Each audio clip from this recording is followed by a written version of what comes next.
This video is going to give you everything you need to know about purchasing wheels for your Jeep Wrangler JL. All right, let's get to it. It's important to note that all 2018 and newer Jeep Wrangler JLs have a 5-on-5 wheel bolt pattern with a 14mm by 1.50 stud. Also equally important to point out is that all non-Rubicon Wranglers have an axle width of 66.5 inches. While Rubicon axles are a full 1.5 inches wider, this makes a big difference as non-Rubicon Wranglers will require a wheel with less back spacing in order to clear a larger tire. This brings up the first thing we need to discuss, and that's backspacing. So let's talk about what I think is the most important number to look at when you're looking at an aftermarket wheel for the Jeep Wrangler, and that is backspacing. Backspacing is measured in inches, and here's the easiest way to think of it. You're gonna see usually a backspacing number between 3 inches and 6 inches. The higher the number, so 6 inches, the further inside of the vehicle the wheel is going to sit. A lower number, 3 inches, 3.5 inches, the further away from the vehicle it's going to sit. The factory wheel has around 6 inches of back spacing, and that works great to keep the tire and wheel tucked under the fender of the Jeep.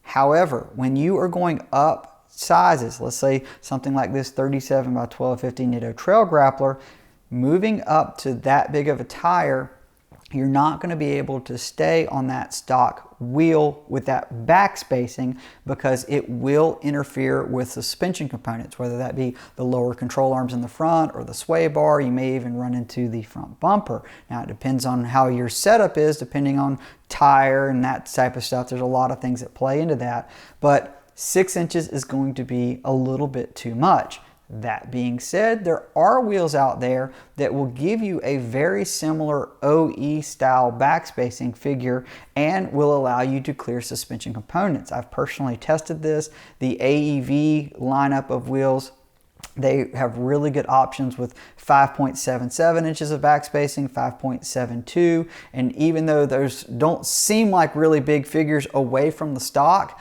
that makes a big difference, and I have found it works very well if you're trying to run a 37. Now, the advantage of a high numerical backspacing is quite simple. Having that tire and wheel tucked under the vehicle where it was basically engineered to be is going to keep your steering lighter. It's going to be basically improving what's called scrub radius. And scrub radius, just think of it like this. Everything is meant to pivot around your ball joints. That's how these axles are made, and the further you get that tire and wheel pivoting from that ball joint, the more leverage and stress you have on your front end component. So you're going to wear your ball joints out faster, your unit bearings and things like that. So there's a big advantage to running a high numerical backspacing. The big challenge with high numerical backspacing is, especially when you get into more advanced suspension systems, it's often too much backspacing to clear the suspension components. Now, if you have a control arm that has a slight bend in it, it's going to be clearance for the tire. Well, you might have, let's say, like a rock crawler style control arm where it's actually arched up and then comes down. Well, that's arched for ground clearance, not for tire clearance necessarily. So you might hit that control arm. If you have a straight control arm, same problem. And if you're not going to have that bend for that relief for that tire, you're going to get into it with a higher numerical backspacing. For my case, I was running an AEV wheel for a while with a 37, and I even had tested out the Extreme Recon wheel that came under the 392 that has 5.2 inches of backspacing. Both of those with a 37 were still contacting the shock body in the back of the Jeep, and they were hitting my reservoir fluid hose for my Fox 2.5 shocks. So I needed to get a wheel that was going to get out of that suspension component problem, but not be too crazy where my steering was going to be super heavy. That's how I ended up with these KMC wheels, which have 4 3/4 inches of backspacing, which is really kind of a good balance. Now, here's the flip side to high numerical. If you go with a low numerical, not only are you going to get the clearance that you need for suspension components, but you're going to get more stability. And that's very important off-road. As you lift these Jeeps and they get a little higher, your center of gravity gets a little higher, having an increase in width is going to really help with stability. Now, the big advantage of that, depending on your trail system that you're on, can be how much that protects your body. I know when I go to Windrock Off-Road Park, they have a lot of these deep sort of gulches that you're in, and if your tire is not sitting out past your fender, it's a good chance you're going to tear up your fender depending on the trail. So a lot of it's going to depend on what suspension you have and what you need, and many times, 10 out of 10 times typically, you can look at that suspension manufacturer's website and they will tell you you need at least 5 inches of backspacing or 4 3/4. While I believe backspacing is the most important number you need to look at when purchasing a new wheel, offset will also give you a good idea about how the wheel will sit away from the vehicle. Now, offset can be a little confusing because it's listed in positive, negative, and even 0 millimeter measurements. An easy way to understand offset at a glance is to remember that negative offset pushes the tire away from the Jeep and positive brings it in.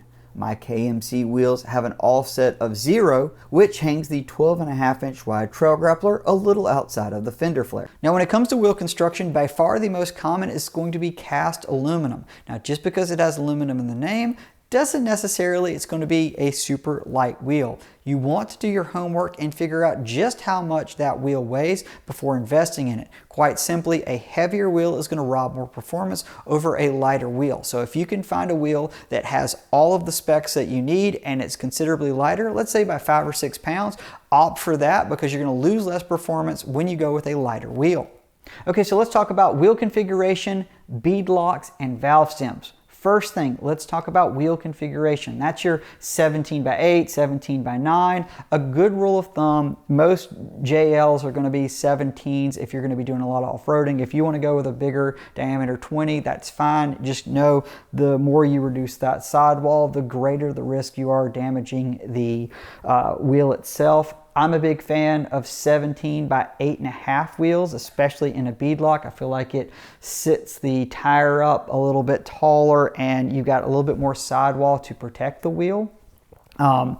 In terms of beadlock versus non-beadlock, I think it's really a simple thing. Ask yourself, are you going to be going on trails where you need to drop the air pressure below 10 psi? If the answer is yes, purchase a set of beadlocks. If not, save your money. You'll save weight, save time and headache and installation, and just get a conventional wheel. You can do plenty with a conventional wheel. I like beadlocks. 2 reasons. Number one, I do frequently drop below 10 psi, and I really like that beadlock wheels typically are offered in backspacing figures that you don't find as often with conventional wheels. Now, the last thing I want to mention here is valve stems. This particular wheel actually has 2 of them, and that's good. It's a little more of a novelty than anything else. When I'm airing back up, I can easily see how much air I have in, or if I'm airing down, you can put a quick deflator on one and have a standard valve on the other. There's a lot of things you can do when you have 2 valve stems. The big thing to note here is I wouldn't get too hung up on, oh, I have to have a wheel with 2 valve stems. I would mostly look at a wheel that has a valve stem placement that's kind of tucked inside of the wheel, or at the very least is protected. The main thing being, especially with these modern TPMS sensors, they're really long valve stems and they're very easy to get damaged off-road. I typically carry these aftermarket valve stem replacements, so if I do damage one on the trail, I can easily fix it. But something to consider before purchasing a wheel is where that valve stem actually sits on the wheel.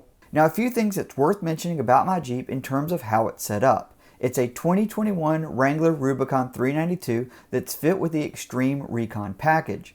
It's running a 2.5-inch suspension lift from JKS Manufacturing. Given the Wrangler's 392 bump stop tower is 2 inches longer than a conventional JL Wrangler in the front, I'm able to run this tire and wheel combo without an additional bump stop spacer.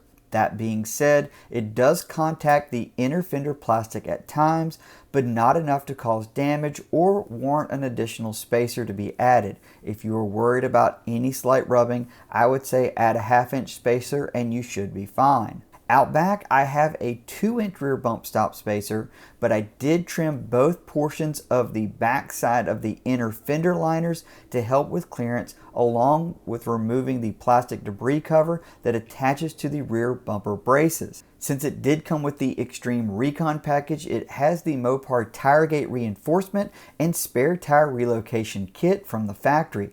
This works fine for a 37, but you will need to raise the third brake light by 1 hole. Now with my KMC's 4 3/4 inches of backspacing, the trail grapplers were no longer touching the tailgate bump pads, so I ordered this longer set from Quadratec. I'm not overly impressed with these and not sure how much they are really helping. This will work for now, but I will likely source a better solution eventually. Well, hopefully you guys found that helpful and informative. I know there are a lot of different wheel options out there, but once you are armed with the real knowledge that you need to know, which more than anything is really backspacing, you can figure out what's the right setup for you. If you've got any questions, please drop them in the comments. If you have anything for me, you can give me a look at Instagram at Ali Mansour Editor. Until then, hope to see you guys on the trail. Take care.